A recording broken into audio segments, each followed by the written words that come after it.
Hello friends, carry on study with home academy में आप सभी का स्वागत है। आज इस वीडियो में हम बात कर रहे हैं 21 से 25 मार्च 2024 के क्रम पर छत्तीसगढ़ राष्ट्रीय और अंतर्राष्ट्रीय के महत्वपूर्ण करंट अफेयर्स के बारे में। तो अगर आप किसी भी प्रतियोगी परीक्षाओं की तैयारी कर रहे हैं तो इन करंट अफेयर्स के वीडियो को पूरा देखिएगा। आई होप ये वीडियो आप सभी के लिए हेल्पफुल हो। और अगर आपने हमारा channel carry on study subscribe नहीं किया है तो सबसे पहले हमारा channel carry on study subscribe कर लीजिए और बेल आइकन को क्लिक करना ना भूलें। तो चलिए स्टार्ट करेंगे बिना देरी किए। आपका पूछा गया प्रश्न है, हाल ही में किन्होंने प्रसार भारती के नए अध्यक्ष के रूप में कार्यभार संभाला है? तो इसका सही आंसर है पूर्व आईएएस अधिकारी नवनीत कुमार सहगल ने। ठीक है, याद रखिएगा, नवनीत कुमार सहगल जो है यूपी कैडर के 1988 बैच के सेवानिवृत्त नौकरशाह हैं। वे ए सूर्य प्रकाश का स्थान लेंगे, जिन्होंने 2020 में अध्यक्ष के रूप में अपना कार्यकाल पूरा किया है। प्रसार भारती दूरदर्शन और आकाशवाणी के संचालन की देखरेख करता है और इसका गठन जो है नवंबर 1997 में हुआ था और इसका मुख्यालय नई दिल्ली में है। तो इतने फैक्ट आपको इस प्रश्न से याद रखने हैं। चलिए आगे बढ़ेंगे। अगला प्रश्न है आपका, हाल ही में देश की पहली लिथियम खदान राज्य के किस जिले में खोली जाएगी? तो इसमें सही आंसर है आपका कोरबा जिले में। ठीक है, कोरबा जिले के कटघोरा में खोली जाएगी। विस्तार पर बात करेंगे। एमएसटीसी पोर्टल पर ऑनलाइन नीलामी जो है चल रही है, जिसमें कोरबा जिले के कटघोरा लिथियम खदान की बोली 38 गुना अधिक दर पर लगाई गई है। ठीक है, याद रखिएगा, लिथियम जो है प्रकृति की सबसे हल्की धातु है। इसका प्रतीक Li है और परमाणु संख्या 3 है। ये चांदी जैसे नरम और सफेद होते हैं तथा क्षार धातु मानक परिस्थितियों में सबसे कम सघन मेटल और सबसे कम घना ठोस तत्व होता है ये। ठीक है, चलिए आगे बढ़ते हैं। अगला प्रश्न है आपका, हाल ही में भारत निर्वाचन आयोग द्वारा छत्तीसगढ़ राज्य हेतु कितनी सेवाओं को अनिवार्य सेवा के रूप में अधिसूचित किया गया है? तो याद रखिएगा, 10 सेवाओं को जो है अनिवार्य सेवा के रूप में अधिसूचित किया गया है। विस्तार पर बात करेंगे। मुख्य निर्वाचन पदाधिकारी श्रीमती रीना बाबा साहेब कंगाले ने बताया कि भारत निर्वाचन आयोग द्वारा राज्य के लिए 10 सेवाओं को अनिवार्य सेवा के रूप में अधिसूचित किया गया है।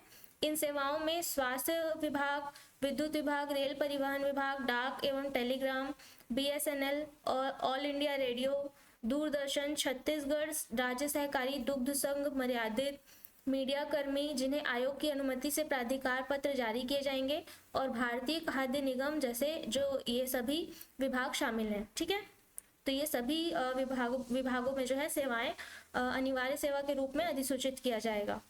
चलिए अगला प्रश्न देखते हैं। हाल ही में होने वाले Indian women's league football championship के लिए राज्य की कौन सी टीम ने छत्तीसगढ़ से क्वालिफाई किया है? तो इसका सही आंसर है MGM ambush club team Bhilai. ठीक है, विस्तार पर बात करेंगे। Indian women's league football championship Kolkata में 24 से 30 मार्च 2024 तक आयोजित किया जा रहा है। कोच ज्योति यादव ने बताया कि भिलाई में आयोजित छत्तीसगढ़ वुमेन्स लीग में बीजापुर की टीम ने गर्ल्स फुटबॉल क्लब डोंडी की टीम से खेला था, जिसमें बिंदु तेलम के प्रदर्शन को देखते हुए उन्हें जो है एमजीएम अम्बुश क्लब भिलाई ने जो है बिंदु का चयन अपनी टीम में किया है। ठीक है, अगला प्रश्न आपका, हाल ही में राज्य के किस स्थान पर खुदाई में कुषाणकालीन 300 सिक्के मिले हैं? तो याद रखिएगा कि आरंग के ग्राम रीवा में खुदाई की गई, जिसमें कुषाणकालीन 300 सिक्के प्राप्त हुए हैं। विस्तार पर बात करेंगे। पुरातत्व विभाग की खुदाई रीवा में अप्रैल 2023 से जारी है, जहां खुदाई में कुषाणकाल के 300 सिक्के मिले हैं और एक 3 मीटर की गोलाई का कुआं मिला है। इससे इस बात की पुष्टि होती है कि यहाँ कभी व्यापारी स्थल हुआ करता था। 21 फीट नीचे एक महास्तूप मिला है तथा हड़प्पा संस्कृति के समकालीन के मिट्टी के बर्तन और शिव मग, विजय मग, यम मग जैसे सामान मिले हैं। साथ ही यहाँ सील मिली है, जिसमें ब्राह्मणी भाषा में कलश लिखा है। कलश पाक और अफगानिस्तान के पहाड़ों में रहने वाली जाति को बोला जाता था। ठीक है, अफगानिस्तान और पाकिस्तान के पहाड़ों में रहने वाली जाति को कलश कहा जाता था। अगला प्रश्न आपका, हाल ही में जंगल सफारी नंदनवन में व्हाइट टाइगर रक्षा को कहां से लाया जा रहा है? तो ये जो है भिलाई के मैत्री बाग से लाया जा रहा है इसे, व्हाइट टाइगर रक्षा को। ठीक है, विस्तार पर बात करेंगे। सफेद बाघिन रक्षा ने 3 नन्हे शावकों को जन्म दिया था, जिसके कारण रक्षा को जंगल सफारी में कुनबा बढ़ाने के लिए लाया जा रहा है, जिसके बदले यहाँ से व्हाइट टाइगर जया को मैत्री बाग भेजा गया है। मैत्री बाग में वर्तमान में सफेद बाघों की कुल संख्या 10 हो गई है, लेकिन जंगल सफारी में बंगाल टाइगर और सिंह की संख्या ज्यादा है। अगला प्रश्न आपका राष्ट्रीय स्तर पर, हाल ही में इसरो ने किस पुनः प्रयोज्य प्रक्षेपण यान के लैंडिंग मिशन को सफलतापूर्वक अंजाम दिया है? तो इसका सही आंसर है पुष्पक यान को। ठीक है, याद रखिएगा, विस्तार पर बात करेंगे इसके बारे में। इसरो ने कर्नाटक में एरोनॉटिकल टेस्ट रेंज से पुष्पक नामक अपने पुनः प्रयोज्य लॉन्च वाहन RLV के लिए लैंडिंग मिशन को सफलतापूर्वक अंजाम दिया है। प्रक्षेपण यान को भारतीय वायुसेना के हेलीकॉप्टर द्वारा लगभग 4.5 किलोमीटर की ऊंचाई पर ले जाया गया तथा यह प्रौद्योगिकी प्रदर्शक RLV-TD इसरो की तकनीकी रूप से सबसे चुनौतीपूर्ण परियोजना है। यह मिशन अंतरिक्ष तक कम लागत में पहुंच को सक्षम करने के लिए पुनः प्रयोज्य लॉन्च वाहन के लिए आवश्यकता प्रौद्योगिकियों को विकसित करने का एक हिस्सा है। ठीक है, अगला प्रश्न देखते हैं आपका, हाल ही में भारत की पहली बैटरी स्टोरेज गीगा फैक्ट्री अक्टूबर तक कहां काम करना शुरू कर देगी? तो याद रखिएगा, जम्मू कश्मीर में ये शुरू करेंगे, ये फैक्ट्री जम्मू कश्मीर में शुरू की जाएगी। विस्तार पर बात करेंगे। यह फैक्ट्री 2070 तक शुद्ध शून्य हासिल करने की भारत की प्रतिबद्धता का समर्थन करेगा। $18.7 मिलियन के शुरुआती निवेश वाली यह सुविधा 7 गीगावाट प्लांट की होगी। ये परियोजनाएं भारत के 2030 तक 500 गीगावाट नवीकरणीय ऊर्जा क्षमता तक पहुंचने के लिए एक लक्ष्य के लिए महत्वपूर्ण है। अगला प्रश्न आपका, हाल ही में किस प्रसिद्ध भारतीय नृत्यांगना को प्रतिष्ठित महाराष्ट्र गौरव पुरस्कार प्रदान किया गया है? तो याद रख लीजिएगा, डॉक्टर उमा रेले। ठीक है, विस्तार पर बात करेंगे। डॉक्टर श्रीमती उमा रेले नालंदा नृत्य कला महाविद्यालय मुंबई की प्रतिष्ठित प्राचार्य है। महाराष्ट्र के औद्योगिक मंत्री उदय सावंत और मंत्री दीपक वसंत केसरकर ने उन्हें भारतीय शास्त्रीय नृत्य, विशेषकर भारतनाट्यम के क्षेत्र में उनके अमूल्य योगदान के लिए यह सम्मान उन्हें प्रदान किया है। 2001 में उन्होंने नायिकाओं, भारतीय शास्त्रीय नृत्य की नायिकाओं पर अपना डॉक्टरेट शोध पूरा किया है। अगला प्रश्न आपका, हाल ही में किन्होंने 2023 का सरस्वती सम्मान साहित्यिक पुरस्कार जीता है? तो याद रख लीजिएगा, प्रभा वर्मा ने जीता है। विस्तार पर बात करेंगे इनके बारे में।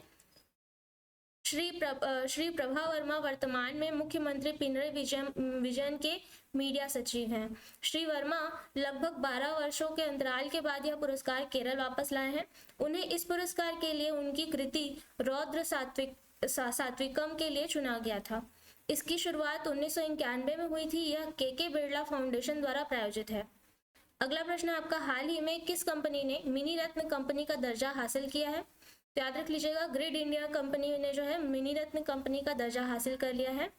विस्तार पर बात करेंगे।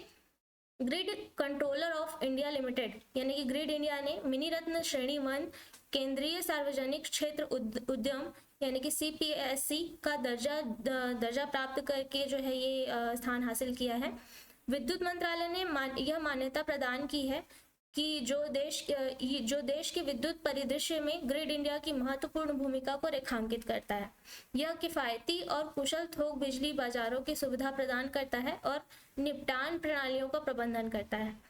ठीक है, अगला प्रश्न है आपका, हाल ही में किस ऐप से उत्तर प्रदेश में अपराध की रोकथाम और जांच के परिदृश्य को बदला जाएगा?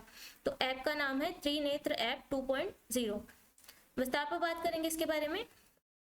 त्रिनेत्र ऐप डेटाबेस के तहत 9.32 लाख से अधिक आपराधिक रिकॉर्ड को डिजिटल किया गया है। इससे पुलिस अधिकारियों को सुरक्षा जांच के दौरान संदिग्धों की पहचान करने में मदद मिलेगी। और त्रिनेत्र ऐप 2.0 का उपयोग जो है इंस्पेक्टर और उससे ऊपर रैंक के सभी पुलिसकर्मी कर सकते हैं।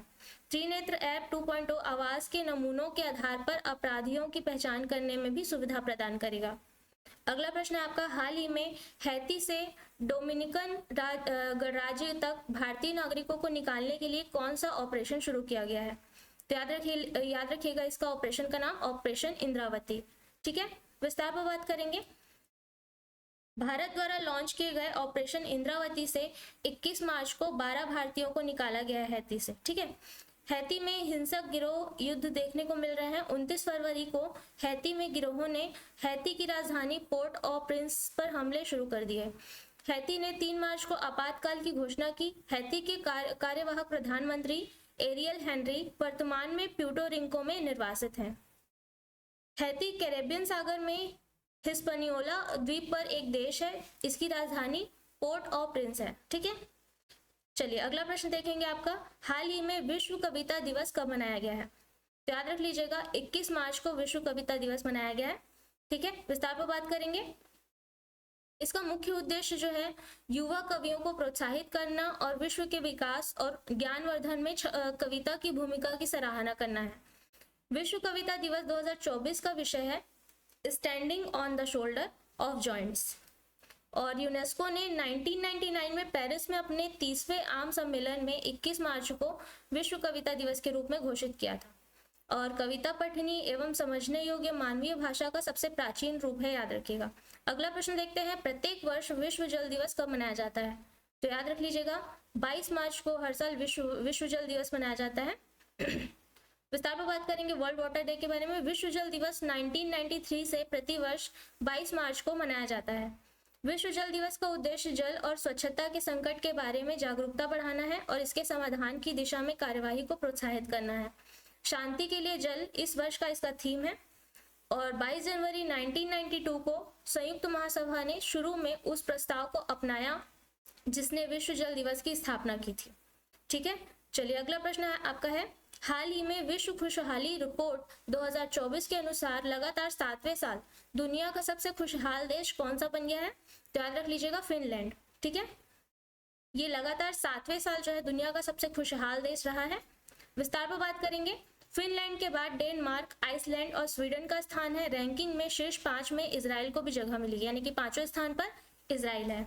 रिपोर्ट के अनुसार सूची में शीर्ष 10 देशों में कोविड-19 महामारी से पहले के बाद से कोई बदलाव नहीं आया है। भारत 126वें स्थान पर है, चीन 60वें स्थान पर है, नेपाल और पाकिस्तान क्रमशः 93 और 108वें स्थान पर है। ठीक है, अगला प्रश्न आपका, हाल ही में चंद्रयान 3 मिशन की उपलब्धियों के लिए इसरो को कौन सा अवार्ड मिला है? तो इसका आंसर आपको कमेंट बॉक्स पर देना है और साथ ही मैं बताना चाहूंगी कि हमारे एकेडमी में भी क्लासेस अवेलेबल हैं, offline online, new batches start है। तो अगर आप किसी भी चीज़ की जानकारी चाहते हैं तो दिए गए कॉन्टैक्ट नंबर पर कॉन्टैक्ट कर सकते हैं या विजिट कर सकते हैं दिए गए एड्रेस पे।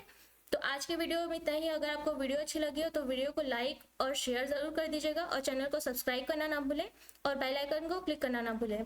तो अगले वीडियो मिलेंगे, तब तक के लिए पढ़ते रहिए, सीखते रहिए। धन्यवाद।